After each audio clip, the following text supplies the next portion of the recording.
The playbook was written in ink, or so they said. But the field changed the moment that we moved ahead. Circumstances shift, the shadows start to grow. In the script we memorize, it's time to let it go. I see the blitz coming, I see the pressure mount. But it's not how you start, it's the finish that will count. I'm the quarterback standing in the eye of the storm. Shattering the silence, breaking every norm. Call the audible, change the line. We're stepping out of formation and into the design. From the wreckage of the plans we made, we found a light that will never fade. When the world goes dark and the silence lies, look to your brother, look in his eyes. We are the storm that clears the skies. Say it with your chest, together we rise. Together we rise, together we rise. Yeah, yeah. Together we rise. Yeah. Welcome to the sanctuary, the unscripted truth, where we peel back the layers and we rebuild the roof. No plutonium files needed to crack the code. Just honest conversation on this heavy road. Zero topics off the table, let the record show. This is the realest frequency that you will ever know. I'm scared too, yeah, I'll admit the fear, but courage only matters when the danger is near. So tune in, lock in, let the hours pass. We're building something solid that is built to last. It's 6 p.m. The sun is going down, but we are the kings of this unspoken town. They want us divided, they want us apart, but they underestimated the strength of this heart. We don't need a teleprompter to tell us who to be. We just need this moment.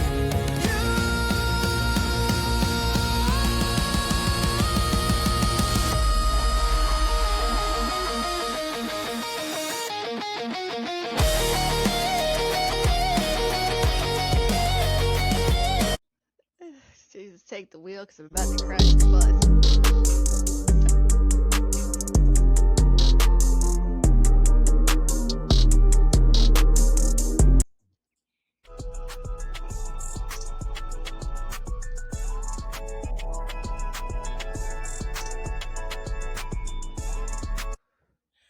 Yo, what is up, everybody? How you doing? It's your boy, the Birdman from the Birdman Show. I got Deathlight with me. You guys already know what to do, so why don't you go ahead and do it with us?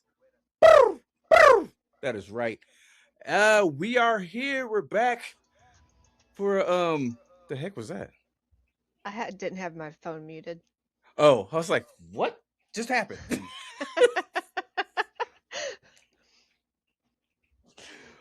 This is what kind of day I know I've been having. I'm not speaking for Deathlight, but I know I've been having a day. Oh God. But anyways, we are back. I don't know. Miss D says she might join us tonight. So if she does, awesome. That'd be awesome. But it is what it is. Angel's, is that Angel in the house? Yo, what is up, Angel? Nice to see you over here on what's that? She on YouTube? I can't see right now. Who's on what? Yes, Angel's on YouTube. Hello. Hey, there's Bambi in the house. What's up? How you doing?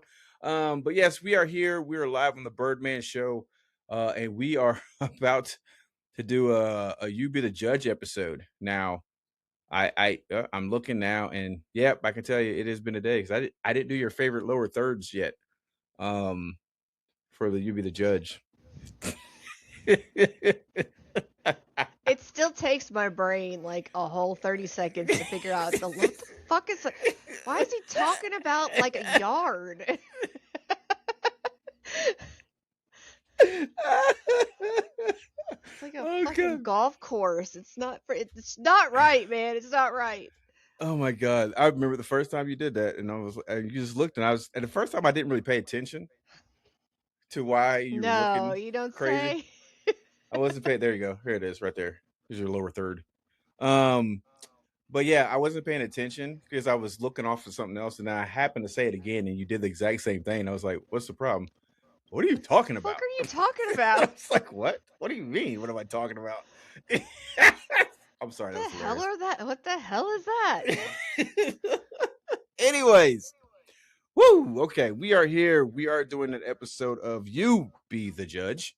And if this is your first time watching this, this is where our lovely Deathlight reads us off court cases that she has in a lovely book that she has. This has been a pretty cool series that we've done with this. She reads off court cases. Of course, all the names have changed to protect the innocent. Not playing. It's not an episode of Law and Order. It's usually missing quite a bit of information. Yeah, like all of it. But she reads us off court cases. She reads us what the prosecution does with the witnesses, and then the cross examination, then the defense, just like a regular court case. Well, not a regular court case, because a regular court case It's an abbreviated version of a court case. Cliff notes. Yes. Yeah, all right, there you go. I like that. I like that. The Temu version. Okay, so it's not notes. Amazon. It's not No. Amazon. No. It's definitely Temu. It sounds like Yes. that sounds like a new tagline they should use. We're not Amazon, but we are Temu. Anyways, Slightly better than Wish. oh God, we need to do an episode on those. We need to do an episode on that. Oh my God, I got to show you the video of the Wish version Michael Jackson for a birthday party. Anyways, Deathlight. First of all, how the heck are you doing? As I tried to reel myself back in. We haven't been on in a while. First of all, how was your daughter's birthday? It was good. It was good. Yeah, she's got the full not preteen. She's got the full teenager attitude in motion now. So yeah, it's now she's in full motion. It's gonna go downhill for a little bit, and then we'll start going back to normal. Yeah, when she's like 20. Yeah, about to say about 5 years. 10 years, 5, 10 years, something like that. 20 if you're lucky. Anyways, yeah. Okay, well, that's good. That's good. And hopefully, you had a decent birthday yourself. I know how it is. I don't like really celebrate my birthday either. So, but I'm glad to see you again. And I am looking forward to this episode because I always love these episodes. And not because I don't have to do research. Sure. That is a big part. That's a big part of it. However, I do enjoy these because they are pretty fun to watch. But I will ask this for.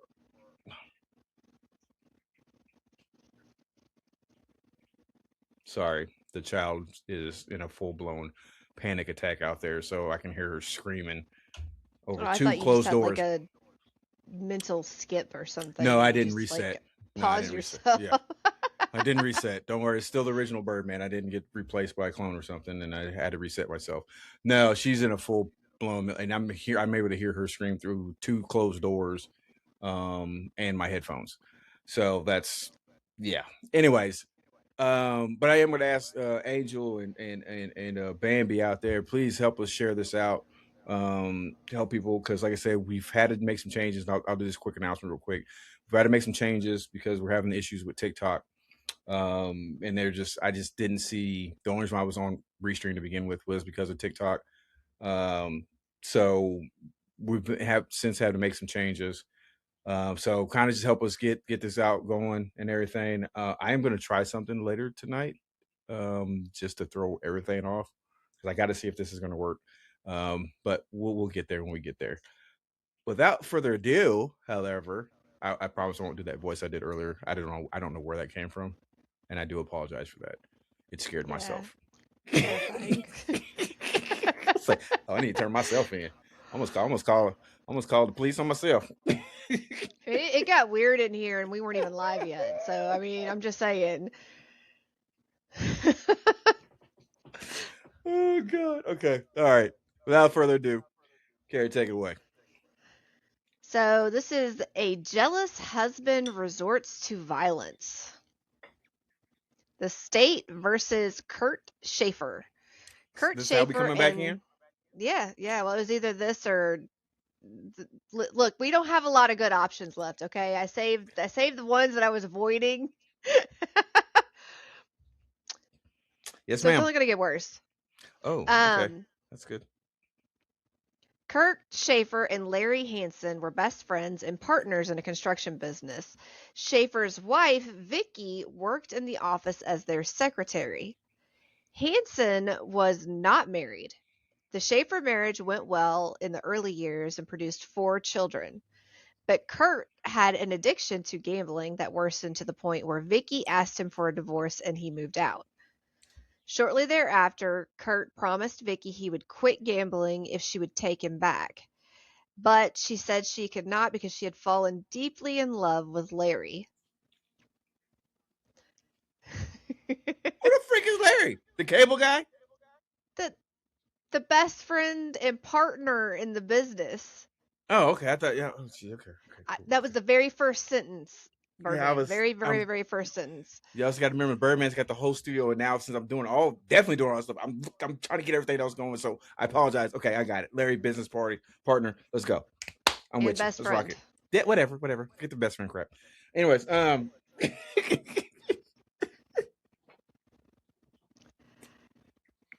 trying.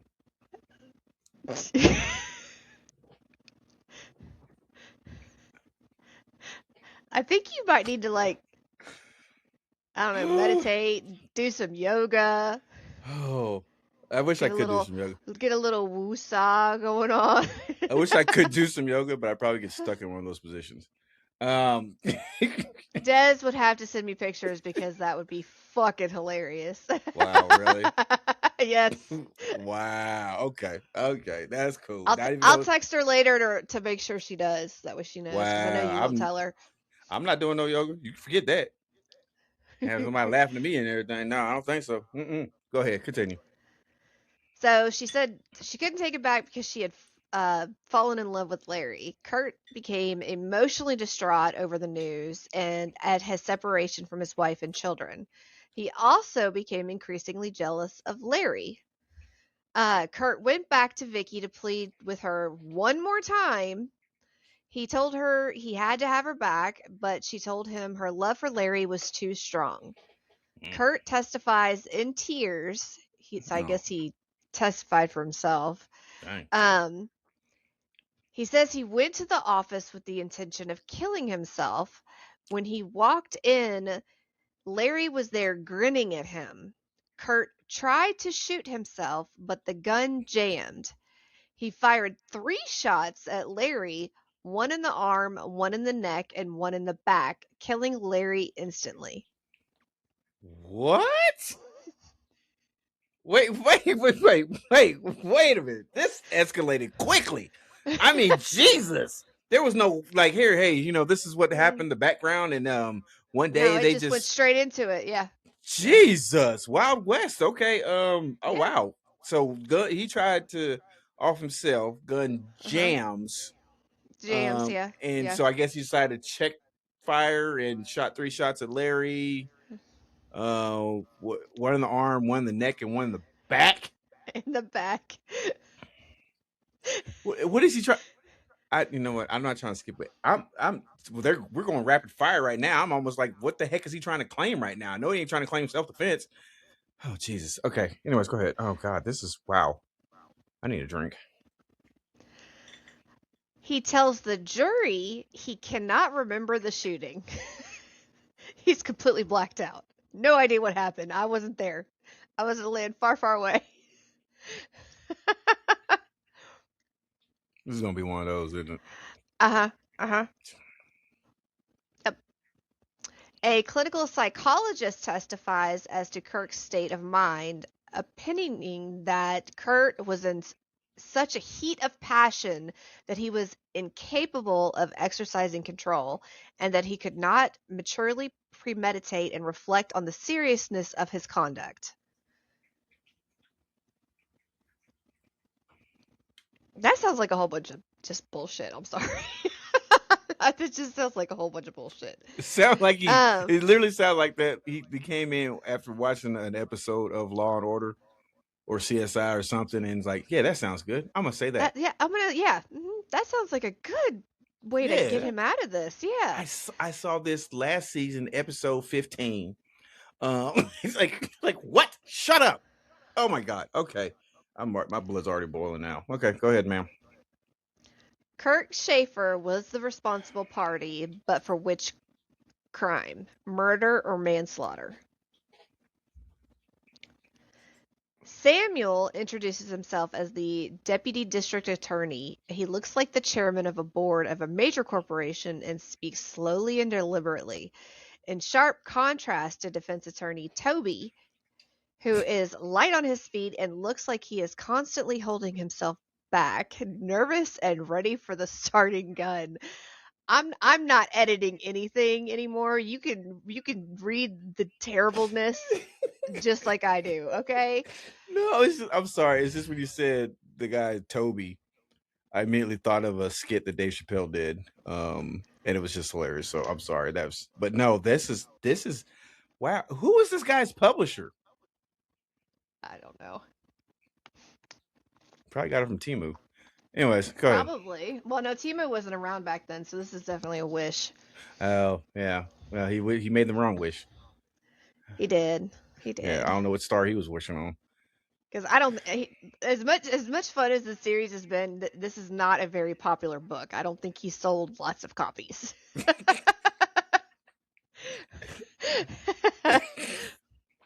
He's probably watching that. Probably watching the episodes and we do You Be the Judge. Like, are they doing the You Be the Judge yet? All right, here we go. If he's even alive. Oh well, that's true. He was at the Nuremberg trials. Oh well, I don't know. Well, yeah. I mean, he might be holding on because he might have been holding on for the day that someone did it on a podcast. If he still is around, he probably don't know what the fuck a podcast is. He probably thinks it's just like a bathroom break or something. I'm about to go to the pod and cast this turd. Anyways, go ahead. Jesus Christ. Oh, God. Really? Fuck. Okay. Just Okay, there's no sorry. dispute in this case. Samuel says in his opening statement that this man, Kurt, shot and killed Larry on the morning of June 25th, 1999, in the village of Del Centro. There is also no dispute that Larry was his best friend and business partner at the time. The only reason we are here pertains to the degree of homicide. Was it murder or manslaughter? We will prove it was murder, clear and simple, caused by not one, not two, but 3 bullets fired into Hansen's body. You notice Schaeffer wince as he squeezes out the words 1, 2, 3. The prosecution's first witness is police officer Robert Deming. He testifies that on the morning of June 25th, while on duty in his patrol car, he was told by Central Dispatch that a man identifying himself as Kurt Schaeffer reported he had just shot his business partner and wanted the police to come and arrest him. The officer further states that he and Detective Gordon went to the office of S&H Construction Company and found Kurt waiting for them. He indicated where his revolver was on a shelf near the front door. The hammer of the gun was cocked and in position. He says that Schaeffer was cooperative and full of remorse for what he had done. Dr. Craig Fowler, the county pathologist, is the next witness, and he testifies that he examined the body and found 3 entry bullet wounds. One in the front of the left arm, one on the side of the neck, and one in the back. I mean, that tells you right there. He got shot in the side of the arm, and he goes to turn, and he gets hit in the neck, and then he finally turns all the way around, and then he shoots him in the back.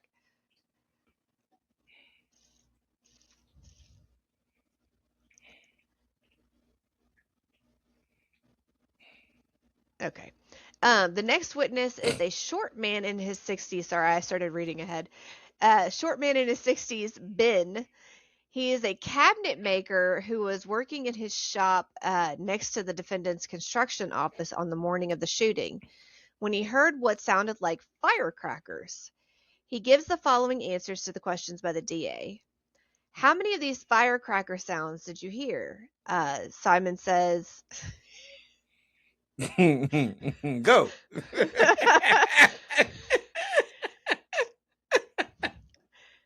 He did that on purpose. He did. He did that on purpose. He did.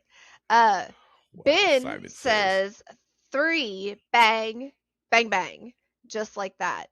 You notice a slight pause between the first and the second bangs. And so he asked, how much time went by between the 3 shots? And Ben says, I really couldn't tell you. He asked, well, it just in your own words, using the words bang, bang, bang, again, tell us how you heard them with reference to the spacing between shots. Just say it to yourself slow like this. And the defense attorney jumps to his feet. Your Honor, counsel is coaching the witness. I'd like to remind him the witness gives evidence, not him. And the judge replies, let him give his testimony. He has a right to. For the record, I'll time him. Turning to the witness, he says, you will repeat your testimony with particular regard to the timing of the shots and how much time passed between shots. So Ben said, bang. I don't know. I'm confused. I don't know how fast I said it. I heard it. I don't know. He started freaking out on the stand.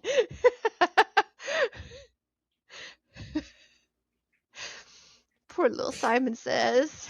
Man, Simon can't. He can't handle work the too well under pressure. pressure. No, he don't work too well under pressure, man. He don't work too well under pressure. Okay. Nope. All right. Cool. Okay. What? Okay. We got. So the defense attorney jumps up to his feet, furious, and he says, "You have no right to say what the evidence is. It's for the jury to decide how much time there was between shots."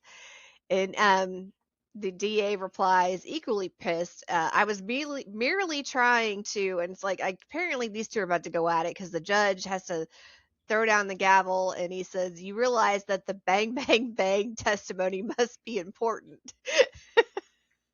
The judge The bang, bang, bang. What is happening? What is happening? Why does this feel like I don't know, like a Tom and Jerry episode? It like it feels like it feels like a slightly worse Saturday Night Live skit. Yeah, like it's just it can't be real. Wow, you the realize bang bang bang testimony must be important. You realize it must be important. The judge states, what the witness said has been heard by the jury, and the jury will disregard the remarks of counsel. Now we can take a 10-minute recess, which I hope tempers will cool. You know that judge was like super fucking pissed. When you gotta call something the bang bang bang theory with a straight ass face. I've heard the Big Bang Theory. But the bang, bang, bang theory, I've never heard that before in my life. Wow, that's interesting. Okay. The bang, bang, bang theory.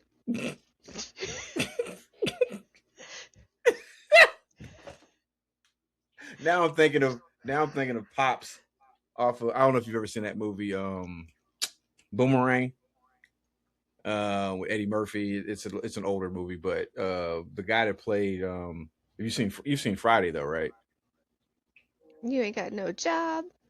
Yeah, Craig's dad. We get you hot because it's Friday. So the guy who played Craig's dad, which his name was he passed away since, but I can't remember his name. It's Witherspoon, I think, or something like that. But he also played in that movie Boomerang with Mark Lawrence. Well, he was playing the father of David Allen Greer, and he was talking about having sex with ladies. Say that's what you gotta do, boy. You gotta get him there. You gotta get him in there. Go bang, bang, bang, bang, bang, bang, bang, bang. And that was his catch line through the whole movie. Was bang, bang, bang, bang. now that's stuck in my freaking head. That thinking the judge is probably doing that right now. And what's sad is that's not even the weirdest thing to come out of my mouth out of this book. Need I remind you of Hell on Wheels? Oh God. If you have not seen that episode, holy crap. Mm-hmm. That one took such an unexpected turn in so many different ways. That it just, oh my God, that was, I almost forgot about that. In a freaking wheelchair.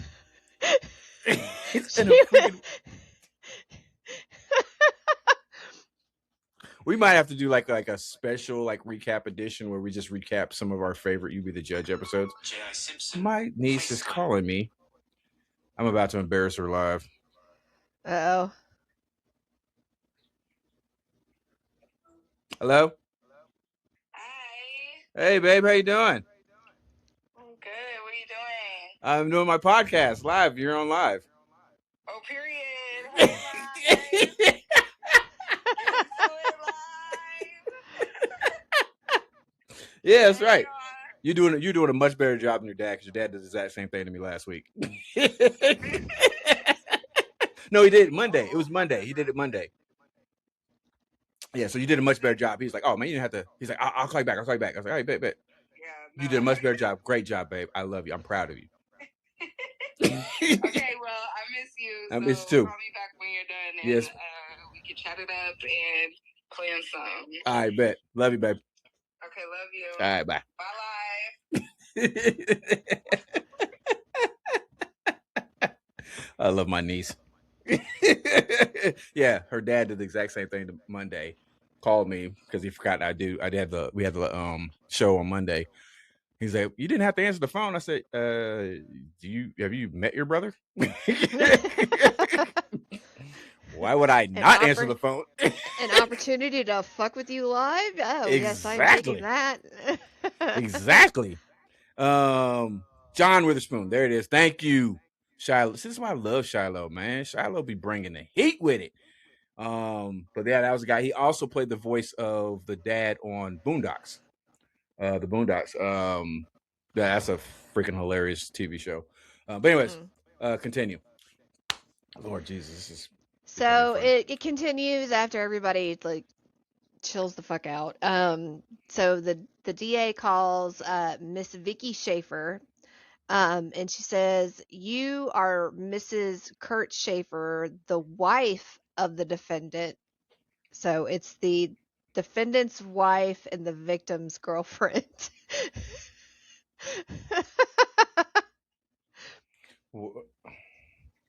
Because they're still married. Yeah, they're still They're married. separated, but they're still married. And so he asks, how long have you been married? And she says, about 11 years. In response to various questions, she testifies she has 4 children with Kurt Schaeffer, all girls, the youngest one now only 1 year old, and the oldest is 8. She said the marriage went smoothly at first. Kurt was a good father and had a good job working construction. About 3 years ago, he started his own construction business with Larry, his best friend. In order to save money, Vicky worked in the office as a secretary. Mm-hmm. Then the 3 of them, so the DA asked then the 3 of you were often in the office together, and she said yes. And he said, well, what was your relationship with Larry? And she said, at first he was just my husband's friend, but later on, it became something different. So I think they were hooking up while they were still married, and not separated, married.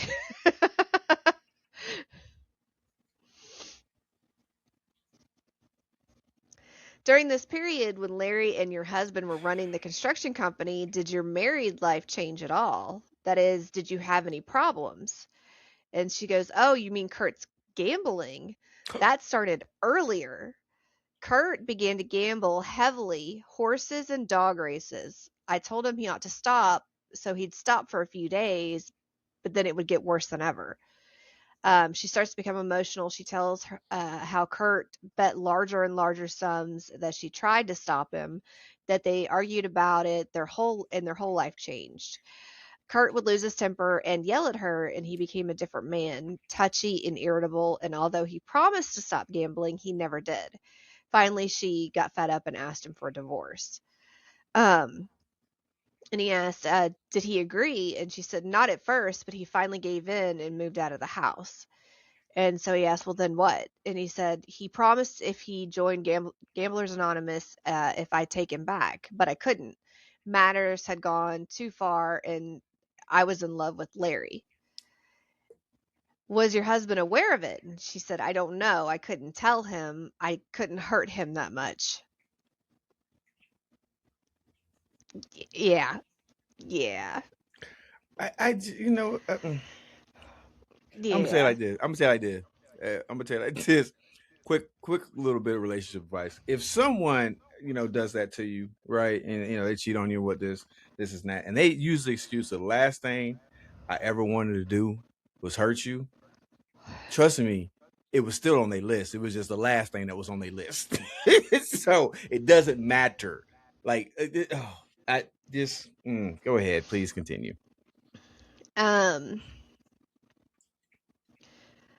She said, so now I'd like to go back to the night before Larry was killed. Do you recall that night? She says, I hardly remember anything. It's all blacked out. It was such a terrible, horrible nightmare. Yeah. As she testifies, she becomes more and more upset and finally starts sobbing uncontrollably, where the court orders a short recess. After everybody returns, Miss Schaefer takes the stand again. Do you understand, Miss Schaefer, that since you are legally married to Kurt Schaeffer, you do not have to testify against him if you don't want to? So they still have those marriage rights in place. Right. And she says, yes, I understand. I want to testify. Before the questioning of Mrs. Schaefer can proceed, the defense attorney rises and states, Your Honor, I wish to advise the court that Mr. Schaefer is aware that he has a right under the law of marital privilege to prevent his wife from testifying against him. I have discussed this right with him. Against my advice, he wishes to waive the right and allow his wife to testify. He simply wants the truth to come out.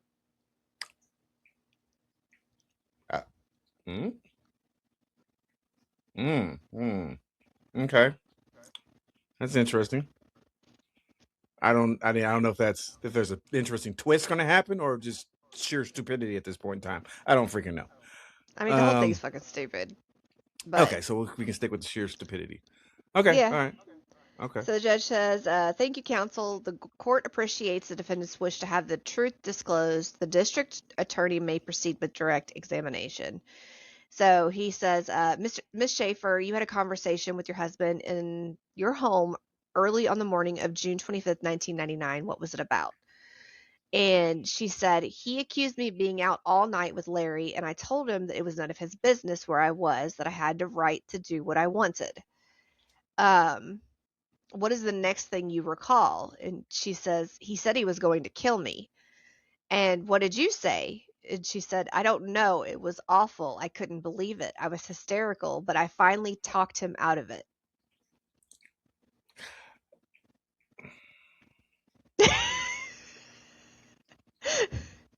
You're wanting to go off so bad right now. I'm not doing it. I'm not doing it. Oh you my want to go God. off so bad right now. Oh my God. Okay. I'm sorry. Just continue, ma'am. Just please continue. Wow. What?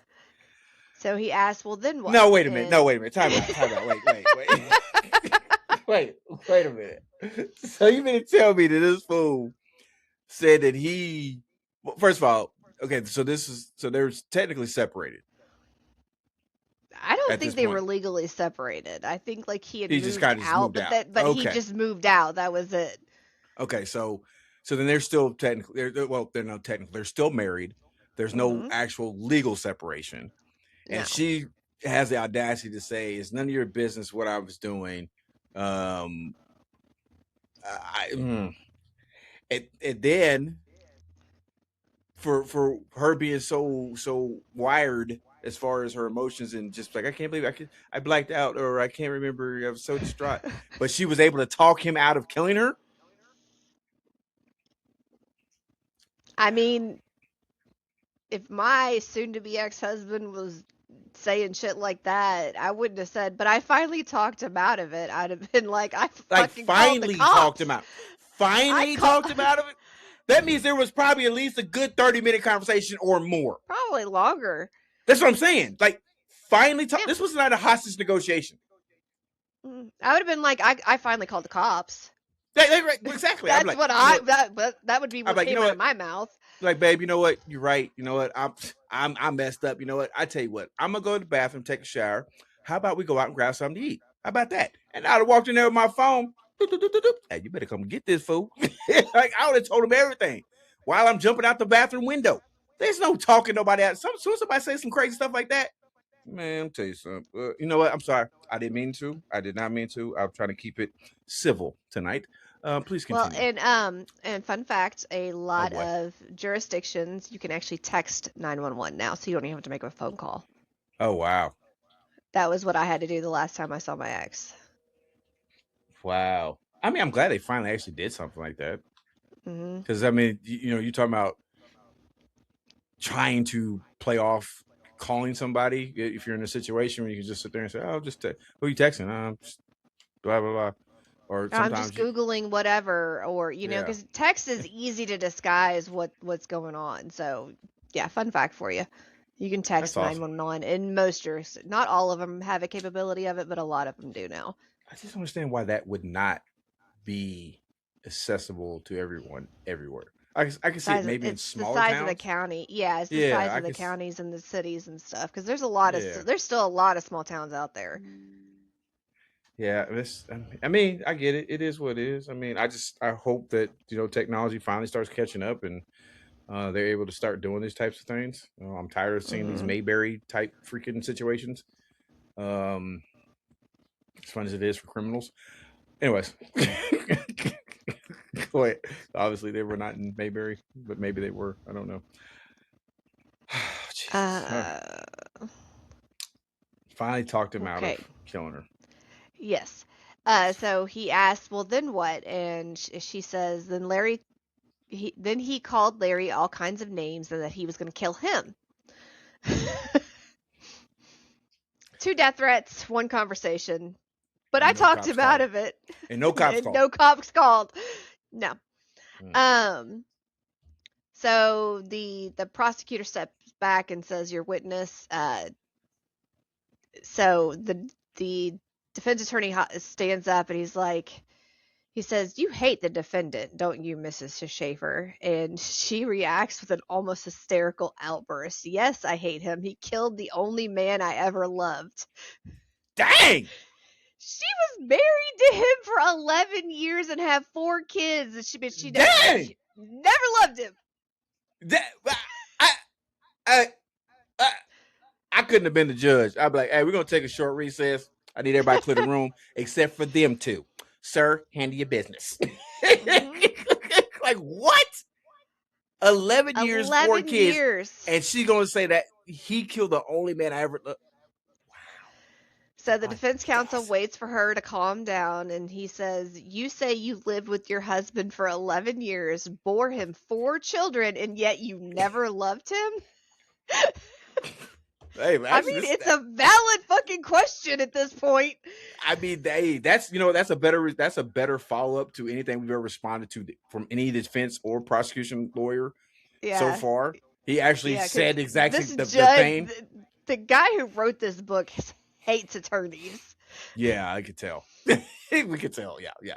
Wow, that is a very valid point. Okay, cool. So the prosecutor jumps up. "Your objection, Your Honor, irrelevant." And before the judge can rule, the defense attorney says, I withdraw the question." It's in their minds now. It's in the jurors' minds now. But the thing is, I've never understood that anyways. When it comes to that and they say, well, the jury will strike that from their, it's already been said. Yeah, you can't strike it. Like, it's already been said. Because you might not discuss it in the jury room, but it's still going to play emotionally on everybody. Because we're humans. I couldn't. That'd be the first thing I'd say when we go back to the jury room. "Man, you hear what that fool said?" She never loved him. We're not supposed to talk about that. I don't care. I'm talking about it. She said she never loved him. It was said. It's not like we can pretend it never happened. Anyway, like, I don't like those shoes with that dress. Oh, I'll strike it. Oh, I now you can't even talk about that either. Like, come on, whatever. Anyway, go ahead. So, the defense attorney says, "Now, Ms. Schaeffer, isn't it true that you told police investigators the morning after the murder that you couldn't remember anything that was said on the morning of June 25th between you and your husband?" And she says, "Yes, I guess so. I forgot about that at first. I was so upset over Larry's death. They tell me I tried to kill myself. That's why they put me in the hospital." That's a whole lot of self-deleting going on in this one, or attempted self-deleting. But because the whole reason the Larry's fact that they put dead her in is the because, hospital, though. Well, if she tried to kill herself in front of police officers, especially, what I'm saying is that, like, that's not taking into consideration the fact that she just might be a little off her rocker a little bit there too. At the moment, she was. I don't know. Overall what our mental health is. It might just be at that moment. Well, obviously our overall was just she never loved her husband after 11 years and 4 children. Mental health has got to come into play somewhere. Something was not right in that relationship. Oh boy. Oh no. She read ahead. She read it. When she does that, she has read ahead and she's just read something that is just okay, go ahead. This woman does not go halfway, okay? Oh boy. They they tell me I tried to kill myself. That's why they put me in the hospital. So he asked, "How long were you there?" And she says, "They said I tried to throw myself down the canyon." The canyon? Is that like a code for flight of stairs or something, or out the window? No, it's like the Grand Canyon, but not grand. The big hole in the ground, my dude.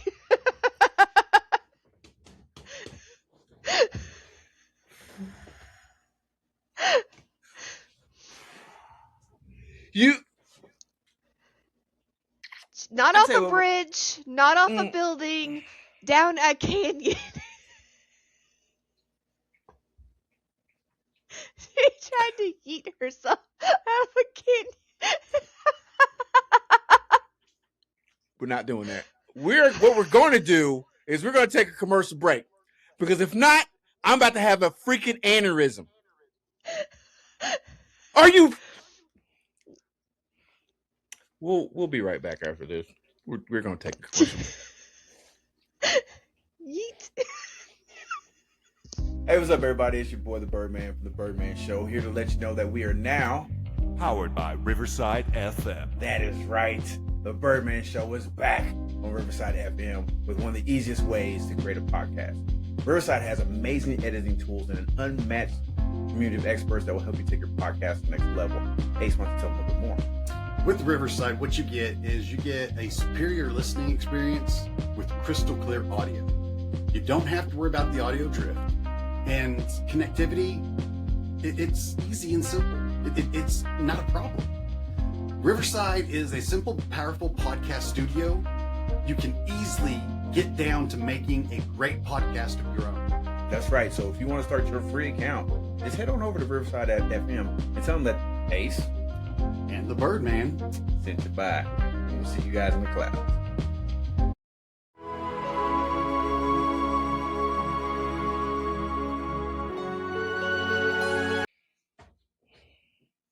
Yeet.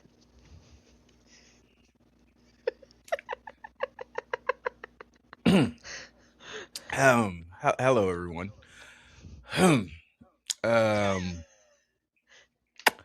I am the Birdman. That's Deathlight. This is the Birdman Show. You be the judge. You know what to do. Do it with us. Anyways, let me get no. I have a serious problem with this case right now. This fool really tried to yeet herself into the canyon? Yeah, into a canyon.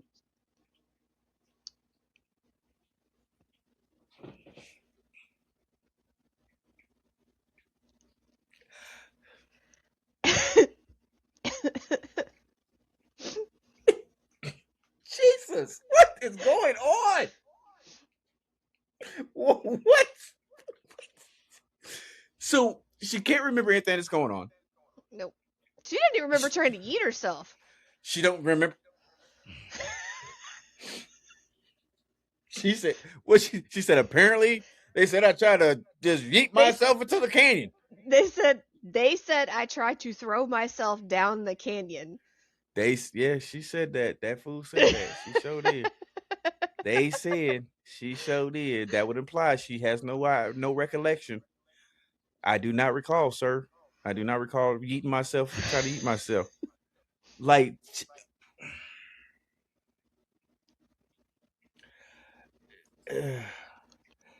Deathlight. Mm-hmm. Yep. I know that this judge changed a lot of stuff for the book, but this does not sit well with my soul, my spirit. That we have people who are alive walking the face of this earth that actually did this. Which this? The All of it. eating? All The of eating? it. The eating or the cheating?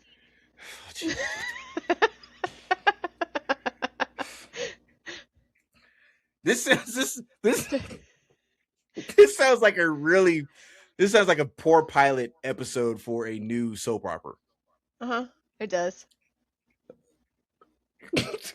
I just you know what, I'm gonna apply for a new job in courts where I can just be the DJ and I can play like the drama music and stuff. so just like they're doing the soap operas and stuff, I play the music and everything in the background. Oh my god. Okay, so she apparently tried to eat herself off into a canyon. So after that, she kind of like spaces out, and Lord. her mind starts like wandering off. So he asked, he said, "Well, how long were you in the hospital?" And she goes, "I think it was 5 weeks." Woof. That's a long. Did she like partially successfully yeet herself halfway down the canyon? Because that's a long time. Now you say that, I'm picturing, how you see those videos, those like snippets on YouTube sometimes from like the Animal Planet or something like that, and you see those goats that like jump off the freaking sides of mountains and they're getting chased by freaking the predators and then they go tumbling down the mountains. I'm starting to see her yeeting herself. Halfway. Yeah, and she hits like a cliff, like halfway down. Bam! Oh, I'm still alive. Oh, okay. Yeah, it's gonna be about 5 to 6 weeks. You know what I'm saying? You're gonna spend in the hospital. Like, what the?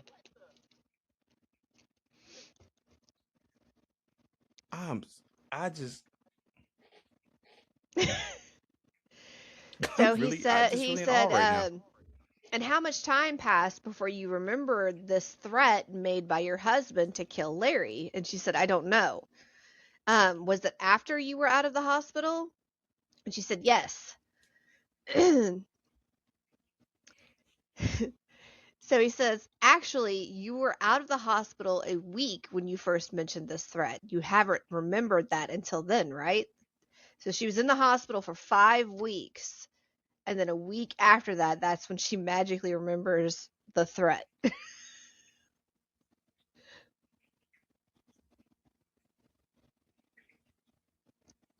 Is it too early to take another commercial break? Yes.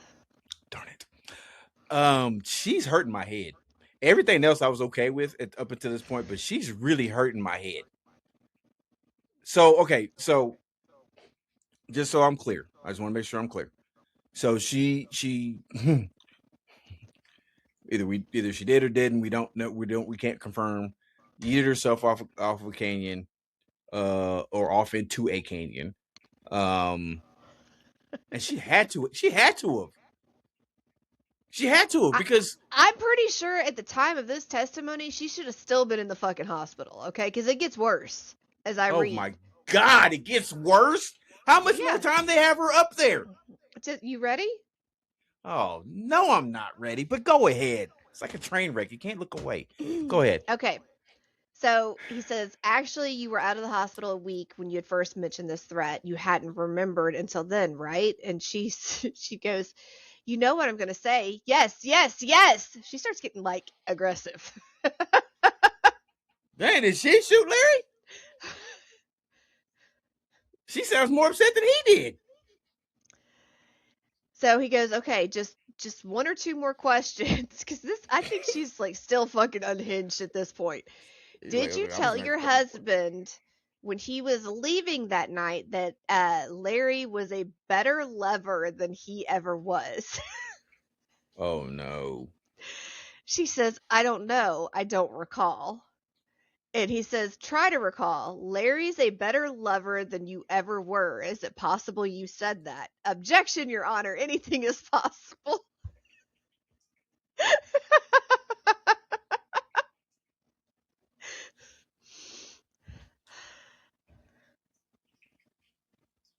The judge says sustained. Objection. And he sustained.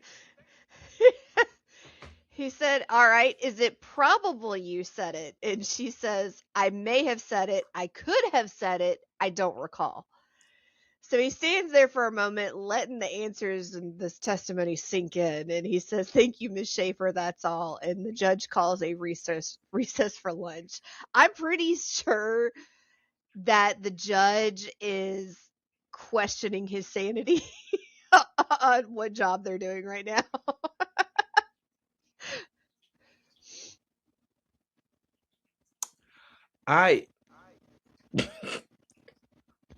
Wow. That's all I can say is wow. That just wow. The way she, ooh, wow. I'm starting to wonder if she's the one that she's Dude, the one I'm that needs to telling be on you, trial. I don't think she should have been out of the hospital. If she still can't recall anything surrounding this. Well, first of all, if she done yeeted off of a freaking into a canyon, I don't know how she was only in the hospital for 5 weeks. Because I'm saying, for her to be in the hospital for that long, well, should have been longer. But for her to say they said, like, the way she worded is like they said I tried to, is as if she called somebody and they had to come talk her out of it, or that I don't know. I don't know. I'm so I don't know. this. They don't go into any kind of background on what actually happened with the eating. In fact, we keep referring it to yeeting. It's even better. It's even Dark better. humor. Dark humor. So the next person on the witness stand is her sister, Miss Hoffman. Oh, the She sister? testifies that she was babysitting Vicky's children during the evening in question and was sleeping on the couch downstairs. The children's room was upstairs, as was Vicky's. Earlier in the evening, Vicky went out to meet Larry at about 2 a.m. Miss Hoffman woke up to find Kurt standing beside her. He wanted to know where Vicky was. He was upset, and he said he would make her feel sorry that she had no right to do this to him. And so the prosecution asked were they separated at the time, and she says yes, he had moved out. And he asked, did he say how he was going to make her feel sorry? And he said that he was going to kill her and Larry and then kill himself. What did you do then? And she said, well, I was shocked. We talked for a long time. After that, while he calmed down, he said he'd forget everything if he could only get her back. Then the phone rang. And he says, well, who was it? And she said, it was Vicky. She said she was coming home. I started to tell her that Kurt was here, but he grabbed the phone. He asked her where she was, but she hung up on him. Then without saying anything, he turned around and left the house. Why is nobody calling the cops on this man? He's trying to kill everybody, and everybody's just like, I just talked to him for a little bit. It's okay. That's what's blowing my freaking mind. He's supposedly has said this twice, and yet and still 2 people were able to talk him out of doing it. Obviously, if they're talking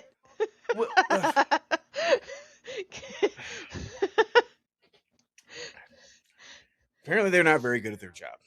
No. Wow. That's just that is mind blowing. You should have called a popo. Yeah. I'm like freaking what's his name? Wycliffe right now. Someone call 911. Oh my god. Okay. You know what now? So the drama continues. This is like the never-ending night. Okay. So a few minutes later, Vicky came home and went upstairs to her bedroom without even speaking to me. So she said, I laid back down and tried to get some sleep, but Kurt came back. Why does he still have keys?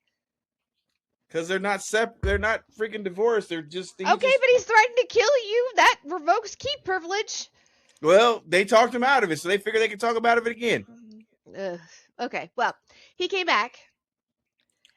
He walked right past me as if he didn't even see me and rushed upstairs, and I could hear them talking.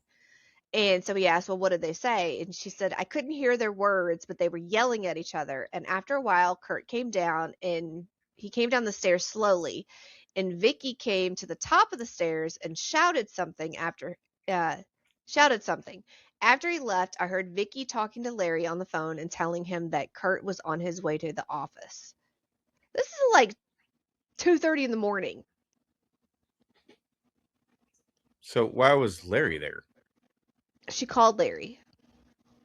So he decided to go there, or was Larry already at the office? I guess that's I why don't I'm know. confused. I don't know where Larry's at, but she called Larry and said that Kurt was on his way to the office. So I don't know if he was telling him so he could go talk to him, or if I don't know. I have no idea. The only people that should have been talking to this idiot were the fuck.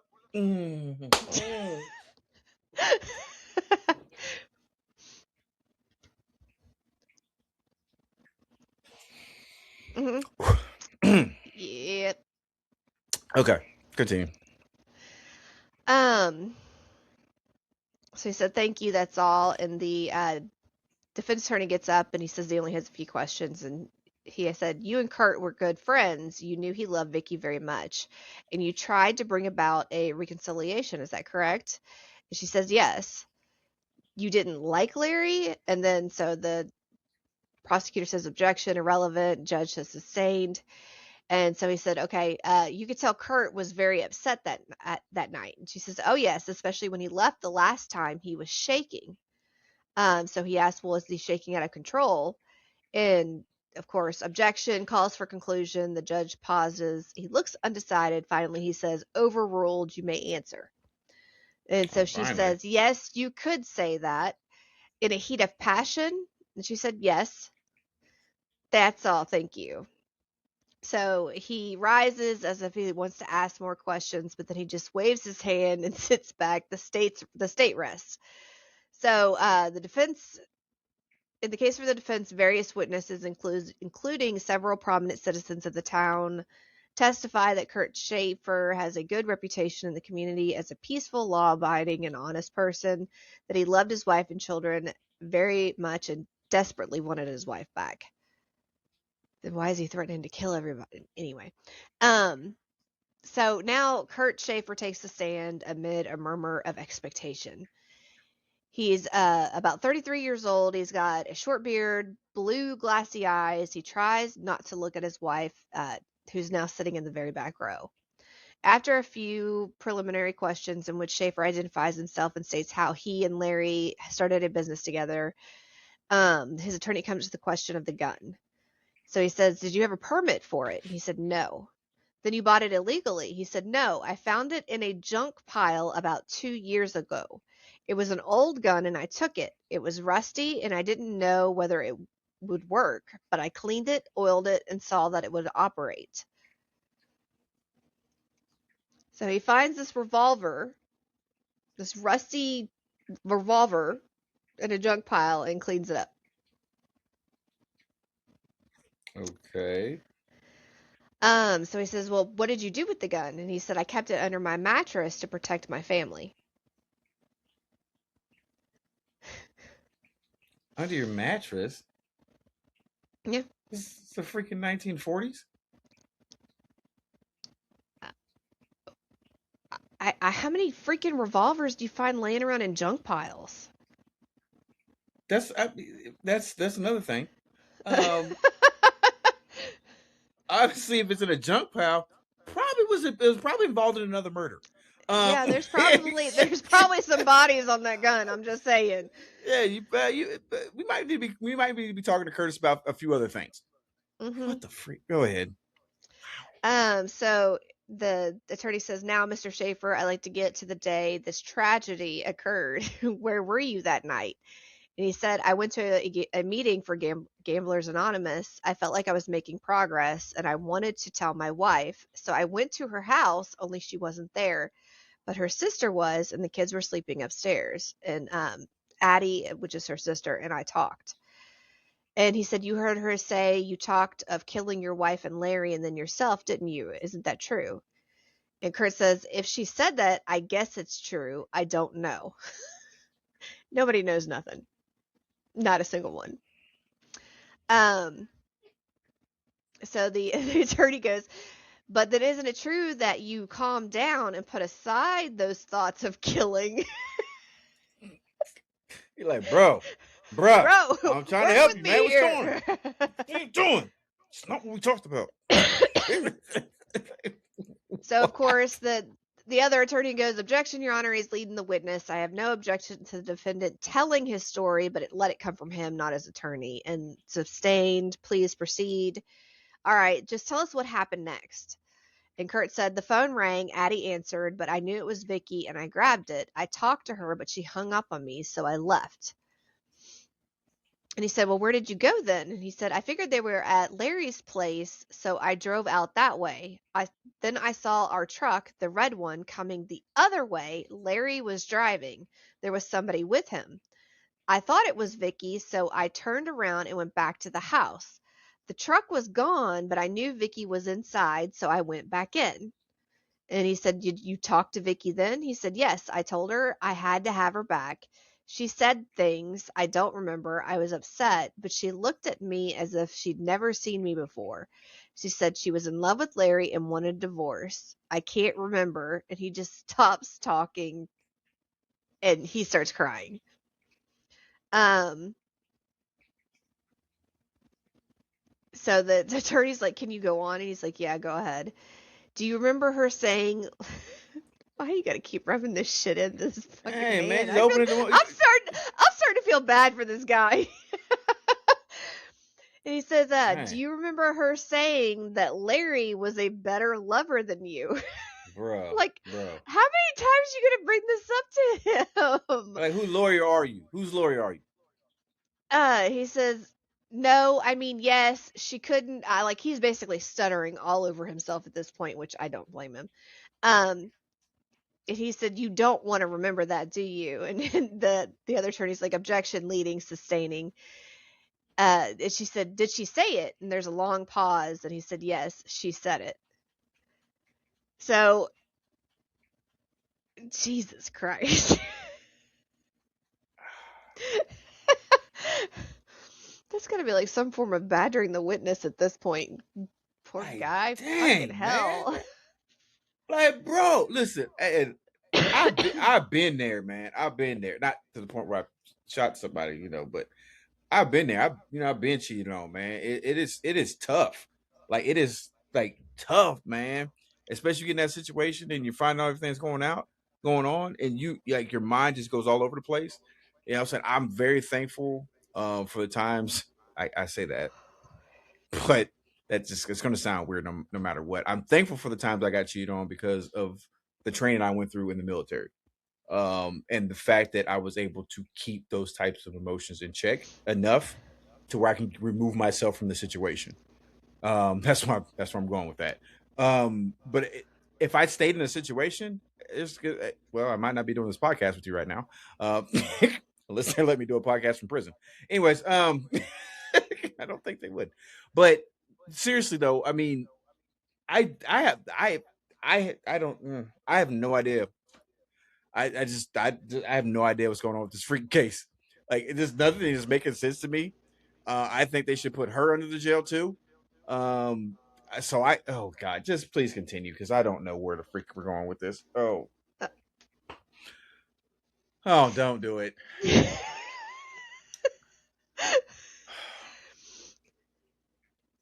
What? So, okay, they go to recess, and when questioning resumes, Kurt seems like a different man. He's cold, without emotion. He answers questions, and just like he's disconnected from reality, basically. And he says, well, what happened after you left the house? And he said, I went to the office. I was hoping Larry wouldn't be there. I just wanted to kill myself.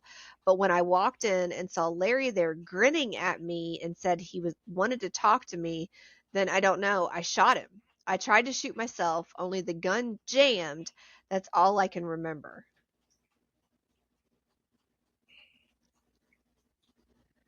So he turns around and speaks to the prosecutor. You may inquire. He's basically letting the prosecutor, it's his turn.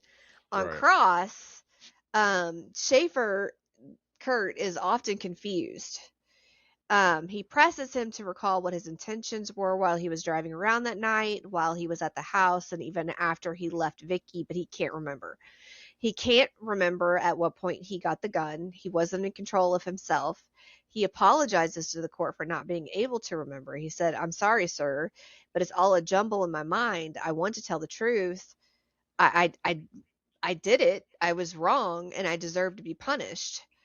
The last witness for the defense is Dr. Basil Bernard, a clinical psychologist who gives his opinion that Schaeffer was incapable of exercising adequate control over his responses to environmental stimuli. That is a lot of fucking $10 words right there. Jesus Christ. I get the gist of it. Yeah, but it's like he was getting paid per letter. Anyway, Probably. he testifies that tests showed Kurt's personality was noteworthy for the repeated themes of masculine inadequacy, and this feeling motivated him to keep a gun under his mattress in order to give him a sense of power. Kurt also hoped to improve his worth through gambling, but he was not successful. Further proving that he was He was seriously inadequate. Yeah. I'm sorry, Kurt. Don't mean to laugh at you, brother. Go ahead. Jesus. Boy, when it The rains, it pours.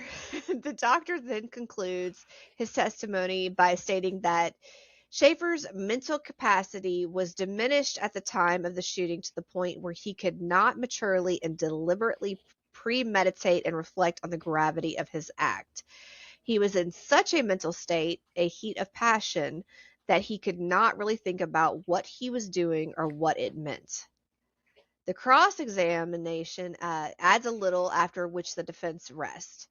In rebuttal, the prosecution calls psychiatrist Dr. Conrad to the stand, and he's apparently a little bit older. He points this out in the text. Unlike the younger Dr. Bernard, Dr. whatever the hell his name is, Conrad, is a licensed physician. The other guy's not? He is not licensed to treat or diagnose. So he's like kind of like a clinical. He doesn't deal with one-on-one patients and stuff. So Dr. Conrad says he saw Schaeffer the day of the shooting.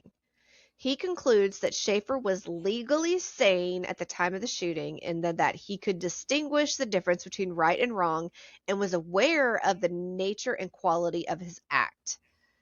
The doctor says he thought Schaeffer could meaningfully premeditate on the gravity of his act. He starts a cross-examination. He says, "Let me get this straight, doctor. You say he could premeditate on what he was doing." He said, "Yeah, he could. Yes, he had the mental capacity to. But you are only saying he had the ability to do so. Yes. You cannot say that he did." He said, No evidence of that. I think it was an impulsive, spur of the moment act. In the heat of passion, he said, one might say that. I wouldn't call that a heat of passion. I wouldn't say that, because usually in a heat of passion, you're like so overwrought with emotions that you're not thinking straight. It's kind of like a toddler throwing a fit over their toy getting taken. They just start throwing a fit. I mean, you have a little demon child in the other room that backs that up. I mean, I definitely get what you're saying. I mean, I could kind of, only because if it's hold true to his story of what him saying that he went to go kill himself, and that he went when he did, he tried to do it, the gum jam, but then he has his ex best friend and his business partner who now has his wife who's in love with him, and then seeing him, don't forget, grinning. He said it rubbed in his face that he's a better lover than he would ever be, like 7 times. So, and probably a better gambler too. So it might have been one of those things. As soon as you hear the gun click, it might have been one of those things. All of a sudden, it's like click. Oh, you know what? Click, click, click, click. You know what I'm saying? And it might have been one of those things. So, I mean, I think it could still fall within that, but it still remains to be seen. I mean, it just depends on how they decide they want to, really judge that. That's just this. Wow, this one hurts the brain. So the DA says, this heat of passion that counsel asked you about, you have no way of knowing how strong or how hot that was, do you? And he says, well, the doctor looks through his records and he says, the police gave me a letter they found in his pocket. And he withdraws a crumpled sheet of paper, said, shall I read it, Your Honor? And both attorneys freak the fuck out because they don't know this thing exists. Oh, wow. So they study it and they both say no objection. So they're like, oh, okay. They're both thinking this is going to work in their favor. So the doctor reads aloud. My heart is aching so bad since my separation from my wife and children. I cannot bear it. I keep praying night after night she will come back to me. Perhaps if my love for her was not so strong and deep, I could go along, but I cannot. If I have to live apart from my family, I shall ask God our Father to end my life mercifully soon. Signed, Kurt Schaeffer. And the date was June 18th, 1999, 1 week before the shooting. Okay. That's it. Oh. There's no closing statements. There's no... What? Why would there be? Yeah. So you got 4 possibilities. Guilty of first degree, second degree, voluntary manslaughter, or not guilty. There should be a not guilty because they're nuts, but that's not an option. Not guilty by the reason that everybody in this freaking case is completely freaking stupid. Wow. Okay. All right. So you heard the lady. Either guilty of first degree murder, second degree murder, involuntary manslaughter, or not guilty. Are your options there? Wow. Ha. What we're gonna do? We're gonna take a quick commercial break. When we come back, we're gonna try to make some sense of this and then find out exactly what the heck is going on here. So yeah, we'll be right back right after this. This commercial break is brought to you by 143 Infinite Designs. At 143 Infinite Designs, they believe that fashion is a powerful way to celebrate love, creativity, and connection. It is their mission to bring people together through custom, stylish, and meaningful t-shirt designs that enable everyone to express their unique stories, passions, and personalities. At 143 Infinite Designs, they also aim to make every piece a reflection of kindness, unity, and infinite imaginations, spreading positivity one shirt at a time. So if you'd like more information, please reach out by calling 620-454-6588 or by email 143infinitedesigns@gmail.com.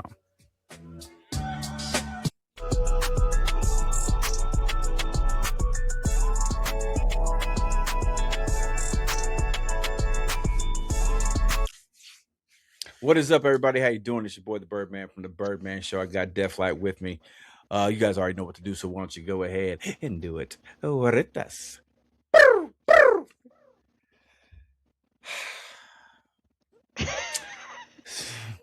So wow, we just did a You Be the Judge episode. And Birdman's heart, head, and soul is hurting on this one. Wow. So okay, just so note,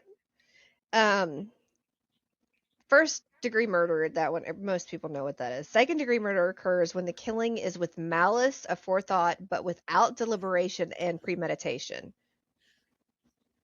Voluntary manslaughter, which is the other option, is the intentional killing of a human being without malice aforethought. An intentional killing is said to be without malice, therefore reduced to voluntary manslaughter with the following circumstances. The killing was committed during a sudden quarrel or heat of passion, where the provocation is such that would naturally arouse such passions. The heat of passion is what basically brings down it from second degree down to voluntary manslaughter. Mhm. And where the killing is committed in an honest but reasonable belief and need to defend against imminent peril of life to great bodily injury. So that wouldn't be the case in that one. So that's the difference Right. between second and voluntary. Mm. So it basically comes down to, you believe that he was so in the heat of the moment that he just pulled the trigger. Okay, so for me, I'm gonna say this. I'm gonna say this. And if for those out there watching, definitely put in the comments what you think. If you think he's guilty, first degree murder, second degree murder, voluntary manslaughter, or not guilty. But for me, I have so many questions. But when I'm looking at the case, I'm trying to break it down. Okay, so my first question would be, all right, so he has the suicide note he wrote a week prior to the incident. Okay. Yeah, but it wasn't. It was almost like a prayer to die, not I'm going to Right. kill myself. But within that note, there was one key thing that really stuck out to me was when he said that I pray to the good Lord, whatever he phrased it, that he takes my life soon. So it's not like he's saying I want, or soon could be right now, soon could be tomorrow, soon could be a week from today. So I mean, even with that, I can see why both lawyers would probably say, yeah, we don't have no problem with that, because in a sense it could work out in either one of their favor. It could show for the defense, it could show that he wanted to in his life, because he was extremely distraught about what's going on. The prosecutors say, yeah, he wanted in his life, but a week before, I'm saying, he doesn't do anything until a week after he writes this. So yeah, I can understand why.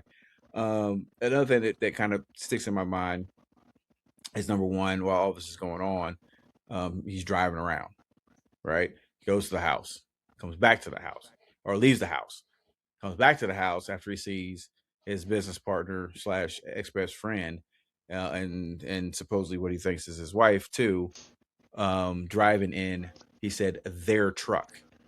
Now, when he said their truck, was he talking about like their family truck or business truck? I guess I'm a little. It doesn't say. Okay. Anyways. Okay. So you can assume it's You're one gonna of the two. answer these random ass questions. Yeah, that's right. You're right. Facts. You're right. You got that one. So there could be another thing. And then going back to the house, then hearing his wife talking about, yeah, this guy was much better lover than you, and like, oh, okay. That's gotta burn, man. That's Bro. gotta burn so bad. I'm gonna tell you right now, he a better man than most, because for a woman to say that to your face, and you not go ahead and put hands on her then, after she done put you through all this for this period of time, because there's really no time frame on how long this was actually going on. Listen, this whole thing has left more questions than answers. So he doesn't live at this house anymore, right? But he sleeps with the gun under his mattress. Yeah. So when he moved out, did he take it with him? Well, he had to.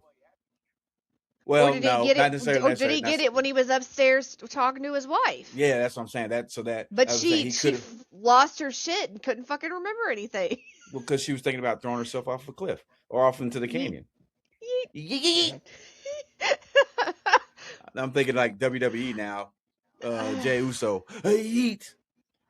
I don't know. It like this whole thing, like all of them need to be committed that are still living. Yeah. I don't even know how to really approach this freaking case. I have no freaking clue of how to actually approach this case. It just makes no sense to me. I could say I could see I can make an argument for second degree murder, and I can make an argument for manslaughter, depending on how you would want to judge it. And the way this whole freaking case was going in the court, I could literally see the media saying, yeah, second degree.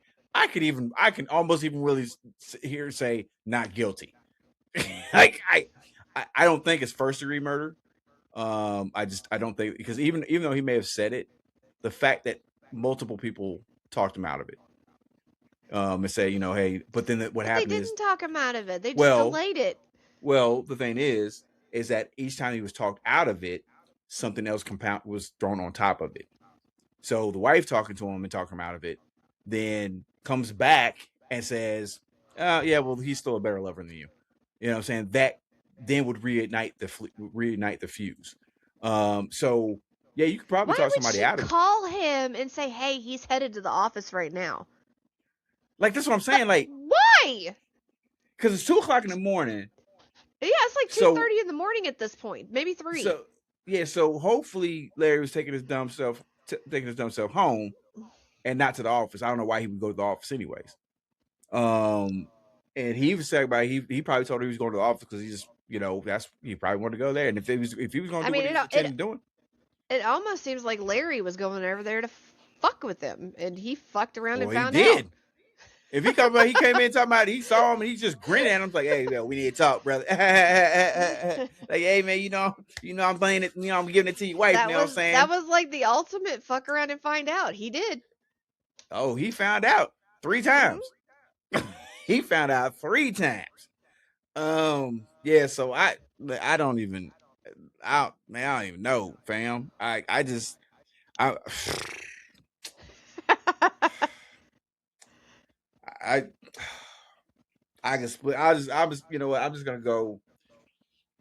say second degree. I'm just gonna say second degree murder. I guilty second degree murder. I know it's probably gonna be something crazy. I'm just gonna say that because I can see the argument for second degree murder. Even with the crime of passion within that. But I can also see the manslaughter, and I can really see the not guilty. But I'm just gonna say second degree murder. You're going with second degree? Yeah, forget it. I don't even care at this point in time. It took the jury several days to decide on the verdict. Dang. They were sequestered for several days, and the real life jury found the defendant guilty of murder in the second degree. Oh, wow. This is like the first time that you've ever actually agreed with the jury. Well, I could see it going that way. It's just the whole thing just is stupid.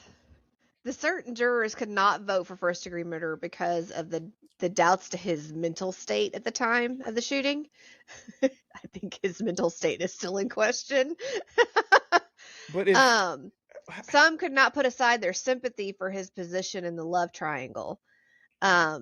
And then the argument for voluntary manslaughter based on the heat of passion failed to carry the jury because the jurors felt that sufficient time elapsed between the moment Schaeffer left the house the second time and get to the crime scene for that was enough basically to chill him out. And he was sentenced to 5 years to life in prison. Man, but even with that, now that I'm thinking about it, I don't care about how much time he had between the time he left the house to get to the office. It was the smirk. Yeah, that's what I'm saying. Like, he gets to the office and the guy that's there's banging his wife on the bang bang bang with his wife. So he's like, "Oh, you bang banging my wife? I'm gonna bang bang you." Pause. Anyways, but no, I would, now that I'm thinking about it, I would probably say manslaughter with that too now, because even though and I agree, the time like if I would have really agreed with it is if Larry would have went to the house, right, and then Curtis decided, I'm gonna go talk to her one more time, and then he comes back to the house and they're there, or whatnot, or he goes to Larry's house. You know what I'm saying? But to go to the office and your intent was to unalive yourself, and the person that is part of the reason why you're in so much pain is there, the primary and then has the reason. and has the audacity to smirk at you and say, "Hey, we need to talk." Nah, bro, talk to this lead. You know what I'm saying? You can talk to MC Hammer on the gun, bang bang. You know what I'm saying? Oh my Lord, he did with the Yosemite Sam, rooting tootin'. God,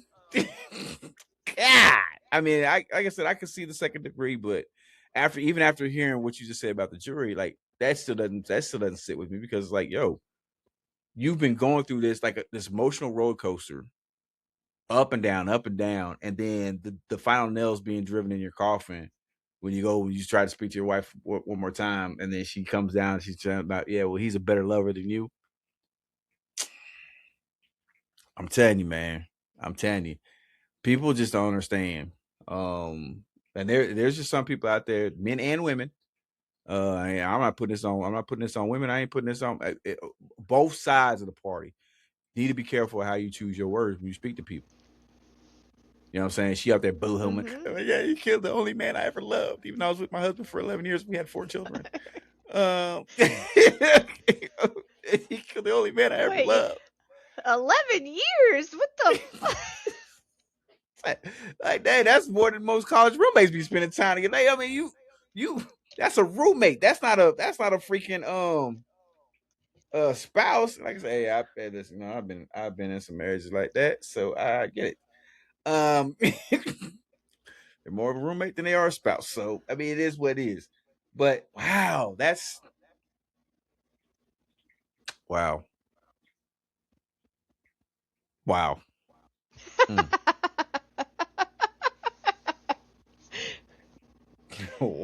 That's all I can say with this one. That's all I can say with this one is wow. Like that just Yep. okay. All right. So I here's what we're mean, gonna yep. yeah. Yep. Okay. So here's what we're gonna do. We're gonna take another quick commercial break, then we're gonna wrap this thing up and get on up out of here. Because yeah, I think this is yeah, we need to do that. We need to get the heck up out of here. So yeah, we'll be right back after this. Messages from your Tri-State 66ers.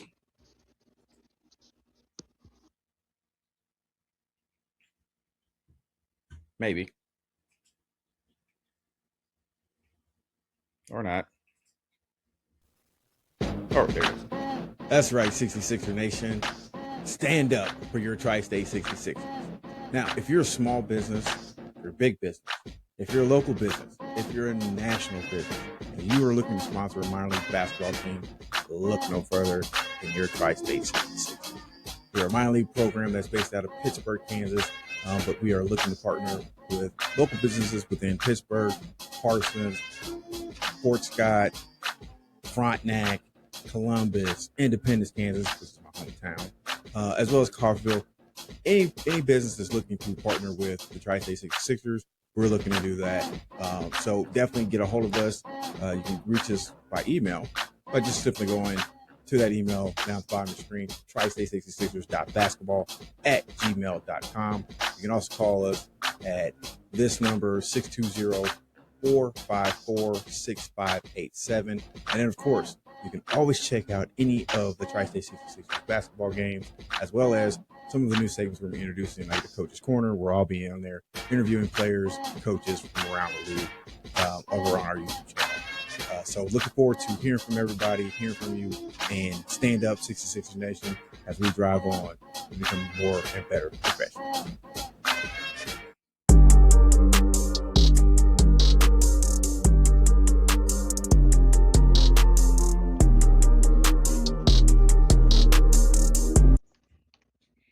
What is up, everybody? How you doing? It's your boy, the Birdman from the Birdman Show. I got Deathlight joining me. This has been a You Be the Judge episode. You guys already know what to do, so why don't you go ahead and do it with us.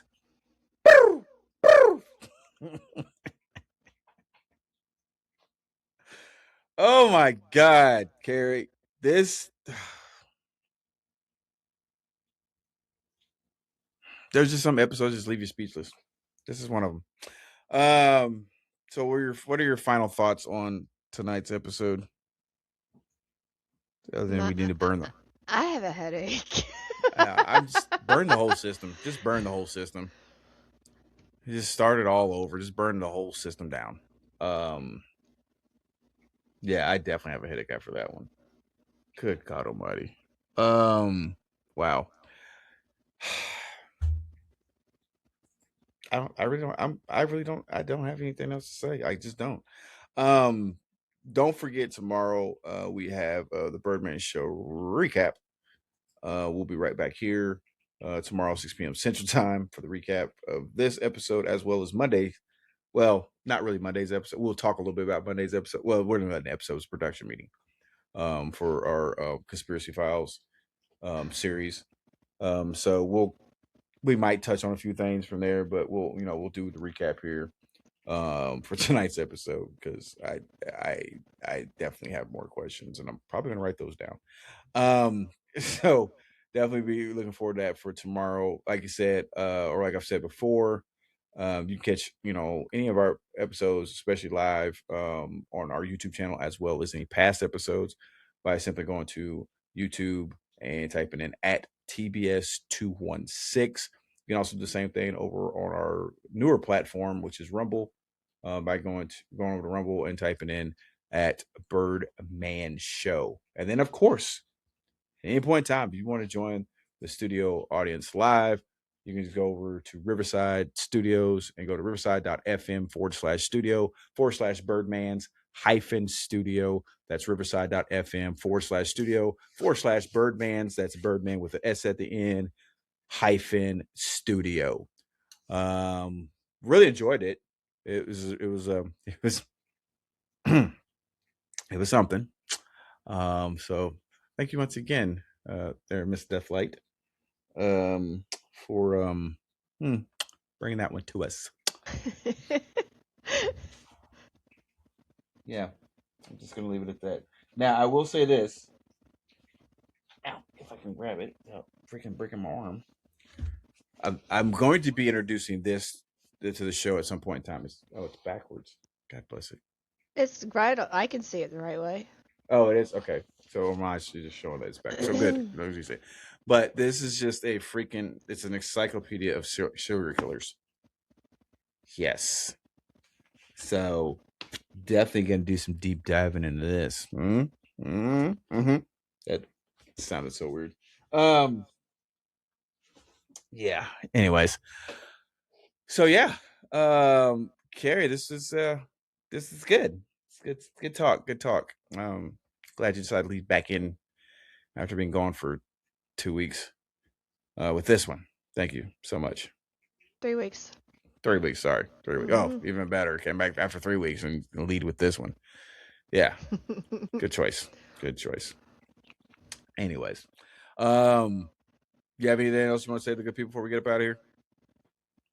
So the judge that wrote this, he did pass away back in 2016. Oh, so he couldn't hold on for a few more years till we started the podcast. He was 95 years old at his time of death. He'd seen some shit. Obviously. What he didn't see was a good publisher. Anyways, no, but I do appreciate the book. It was a pretty good one. I mean, I hope somebody else could, eventually come out with another series like this. And I'm surprised more retired judges haven't done stuff like this. It's kind of weird. I did try to go down a rabbit hole and find something similar, but every book that I saw covered one case, like super in depth. Yeah, that's wow. I mean, I'm really surprised. Like judges and lawyers don't do something like that. Like they could probably. Well, he didn't, but they may, if they do it the right way, they could probably make some pretty good little penny off of that. Doing some of the court cases and stuff like that. So, that's interesting. I mean, this dude, he had a very interesting history. Wow. He was he issued verdicts against the leading Nazis for war crimes. What? He served as a combat artillery officer before covering the Nuremberg war trials.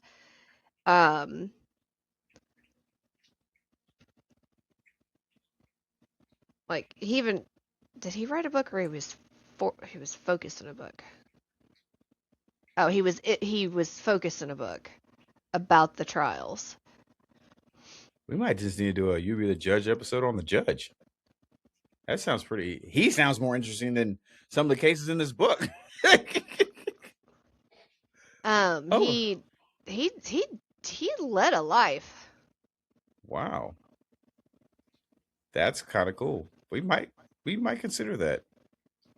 Definitely might consider that for an episode just to talk about him. That's kind of cool. Wow. Yeah, you have to send me the information so I can just start doing a little bit of research on that. And then Yeah, because I figure that can't out. pronounce this dude's name. I don't The know judge? if it's the right way or not. What? Norbert. Norbert. I got the Norbert. I have no idea how to say his last name. Hannafrada. What? Oh, yeah. We're just Yeah, gonna call him Norbert. that's why I call him Norbert. Or the Wow. author. The author. I like that. Mm. It's kind of like Prince, the artist. Okay, that's awesome. Well, listen, I don't have anything else. I'm not gonna keep you guys too much longer. Like I said, we have the recap tomorrow night at 6 p.m. Central Time. Right back here. I will say this: I'll do some housekeeping, so we do have some time. Because normally we go to about 8, but since we do have some time, I'm gonna do some housekeeping. So basically, what's going on with this right now? Like I said, we're not broadcasting to TikTok. TikTok's having issues. Well, I don't know what the issue is, but there's issues with TikTok as far as the studio I was using with Restream. And now so it's giving me fits about doing the stream key. I could do it here on Riverside, but I have to get the stream key from TikTok, and it's a much more in-depth process doing it on here than it was on Restream. Restream, I could just log into my TikTok, boom, I was good to go. This one, I actually have to have a stream key. Anybody knows anything about streaming, and you're streaming from one platform to another, the processing going into that. So in the past, TikTok has been pretty stingy about that. I don't know if that's going to change with the sale of it, and maybe that part of it changes. I don't know. It's yet to be seen. So whatever. I'm not dealing with the headache of it. So we're doing this. So we're live right now on YouTube, and we're live within the Riverside studio. And I'm going to continue doing that for a while because I do like being able to do everything live like this. And then what I'll do is I'll upload the video to our Rumble account to where I can actually do the editing in and actually add the intros and the outros where we actually play the music that, most people have, because I'm still having some issues with the music that I normally would play. It's not playing on my external like it was playing before. So I'm still figuring that part out as well. So that's how we're doing right now. And we're doing that until I'm able to get the streaming platform, our own streaming platform, up and running. Hopefully that's I think we're about a month and a half out from that. Once that happens, then you'll have a whole brand new way of watching the Birdman Show, and we will be 100% unfiltered and unhinged. More so than what we already are. Who filters anything now? Well, I do. I don't. I filter. I don't. I try. Came very close tonight to just really coming unhinged. But it is cool because, like I said, we'll be on Apple TV. We'll be on Roku TV. We'll be on Fire Stick. And then of course we'll have our own app and everything. We'll have our own channels for all that stuff. So I'm looking forward to it because now it's going to be the Birdman Show, but we'll have the Conspiracy Files. We'll have the Birdman Sports podcast. And then if you do like basketball and everything like that, like with that, the commercial I played with the Tri-State 66ers, I am the owner and coach of that organization. We play within the MABA, the Mid-America Basketball Association. So we're going to have, our games and stuff on that. So it'll be almost like if you had like YouTube TV, but it'd be our own private network. So much that's going on with that. I'm also going to be implementing my music channels in there. I'm part owner of a music record label out in California with an Army buddy of mine. So we'll be putting on music videos, talking about old school. I'm talking about old school, like MTV when it first started. Actual music videos, not this freaking real world crap, all that other stuff that they do on there now. But we're talking about actual music videos, and we'll have audio channels as well, to where we do 24/7 music as well. So I'm looking forward to it. I'm excited about it. There's a lot of different things that's going to come about for it, so I'm definitely looking forward to it. But yeah, other than that, Carrie, you guys that you want to say that's us to say to the people? Nope. I do not either. I do appreciate you guys so very much for the love and support. You guys are always so freaking awesome. We love you guys. Like I said, we'll see you guys tomorrow, 6 p.m. Central Time, right back here for the Birdman Show recap. That is Deathlight. I am the Birdman, and for Miss D, for Bambi, for Mace Valor, for Ace in his absence as well. We love you guys, appreciate you guys, and we'll see you guys later. The Birdman out. Dudes, we get up out of here. And we out. Maybe. Oh no, why is it not? Hit the button.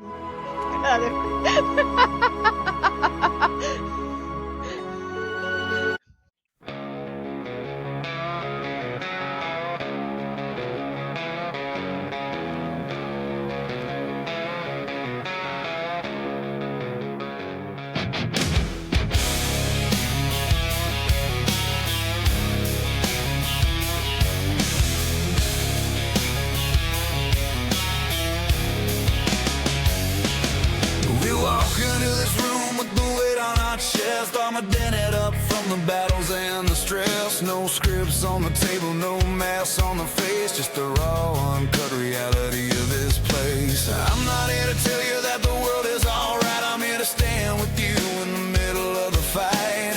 We call the audible, we pivot the plan, because a broadcast is nothing without the heart of the man.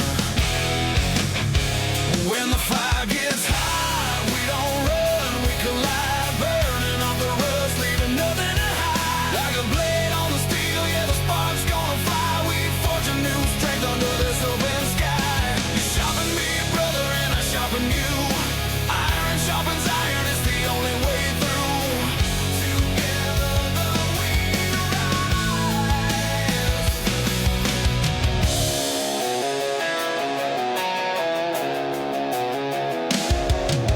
Zero topics bar at the plutonium glow. We're digging up the secrets that the others won't show. It's dangerous to talk when the world wants you quiet, but silence is a prison and my voice is the riot.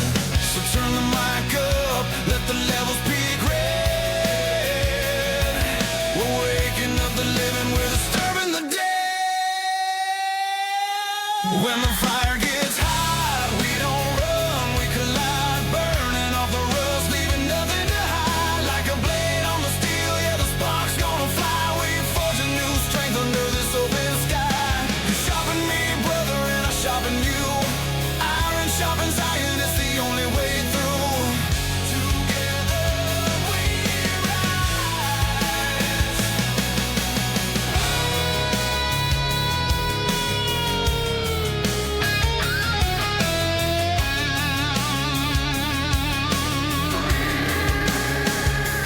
We don't break. We don't fold. We just get sharper.